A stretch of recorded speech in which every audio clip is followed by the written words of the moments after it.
ಒಂದೇ ಭಾರತ್ ರೈಲಿನಲ್ಲಿ pure veg ಆಹಾರ ವಿವಾದವೊಂದಾಗಿದೆ. ಮೀನು ಬೇಕು ಎಂದು ಒಗ್ಗಟ್ಟು ಪ್ರದರ್ಶನ ಮಾಡಿದ ಟಿಎಂಸಿ ಬಿಜೆಪಿ. ಒಂದೇ ಭಾರತ್ ಸ್ಲೀಪರ್ ಸೇವೆಗೆ ಮೋದಿ ಚಾಲನೆ ನೀಡಿದ ಬೆನ್ನಲ್ಲೇ ಒಂದೇ ಭಾರತ್ನಲ್ಲಿ ಶುದ್ಧ ಸಸ್ಯಾಹಾರ ಮಾತ್ರ ಲಭ್ಯ. ಎಲ್ಲ ಬಿಟ್ಟ ಭಂಗಿ ನೆಟ್ಟ ಅಂದಂಗೆ ಎಲ್ಲ ವಿವಾದಗಳಾಯಿತು. ಈಗ ಪ್ಯೂರ್ ವೆಜ್ ಆಹಾರ ವಿವಾದವೊಂದು ಬಾಕಿ ಇತ್ತು, ಅದು ಕೂಡ ನಡೆದು ಹೋಯಿತು. ಹಾಗಾದರೆ ಏನಿದು ವಿವಾದ? ಒಂದೇ ಭಾರತ್ ರೈಲಿನಲ್ಲಿ ಈ ತರಹದ್ದೊಂದು ವಿವಾದನ? ಕಾರಣ ಏನು? ಒಂದೇ ಭಾರತ್ನಲ್ಲಿ ಶುದ್ಧ ಸಸ್ಯಾಹಾರ ಮಾತ್ರ ಲಭ್ಯ, ಮಾಂಸಾಹಾರ ಆಹಾರವನ್ನು ಹೊರಗಿಟ್ಟಿರುವುದು ವಿವಾದಕ್ಕೆ ಕಾರಣವಾಗಿದೆ.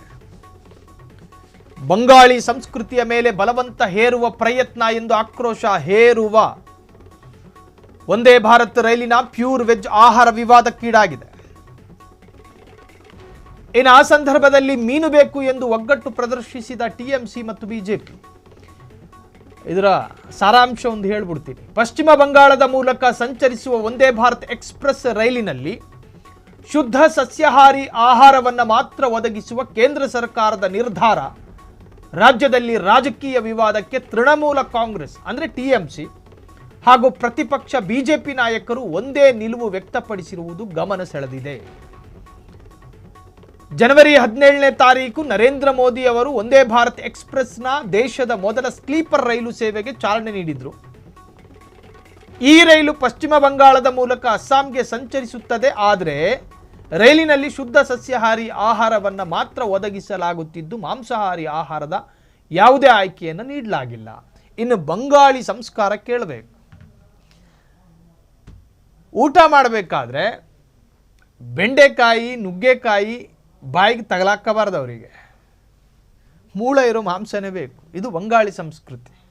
ಹಾಗಾಗಿ ಈ ಒಂದೇ ಭಾರತ್ ಸ್ಲೀಪರನ್ನು ಉದ್ಘಾಟನೆ ಮಾಡಿದ್ರಲ್ಲ ನರೇಂದ್ರ ಮೋದಿ ಅವರು, ಆ ಒಂದೇ ಭಾರತ್ ರೈಲು ಬಂಗಾಳದ ಮೂಲಕ ಹಾದು ಹೋಗುತ್ತೆ.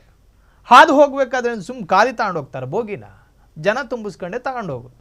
ಅಲ್ಲಿನ ಜನಕ್ಕೆ ರೈಲಿನಲ್ಲಿ ಆಹಾರ ಬೇಕು. ಆಹಾರದಲ್ಲಿ ಬೇಳೆ ದಾಲಿದ್ರೆ ಸಾಕಾಗೋದಿಲ್ಲ, ಅವ್ರು ಕೇಳೋದು ಮೀನು ಮಾಂಸನ. ಅದು ಯಾಕಿಲ್ಲ? ಅದನ್ನು ದೂರ ಅಟ್ಟಿರೋದು ಸರಿಯಲ್ಲ. ಬಂಗಾಳದ ಮೀನು ಆಹಾರ ಸಂಸ್ಕೃತಿಯ ಅವಿಭಾಜ್ಯ ಅಂಗವಾಗಿದೆ.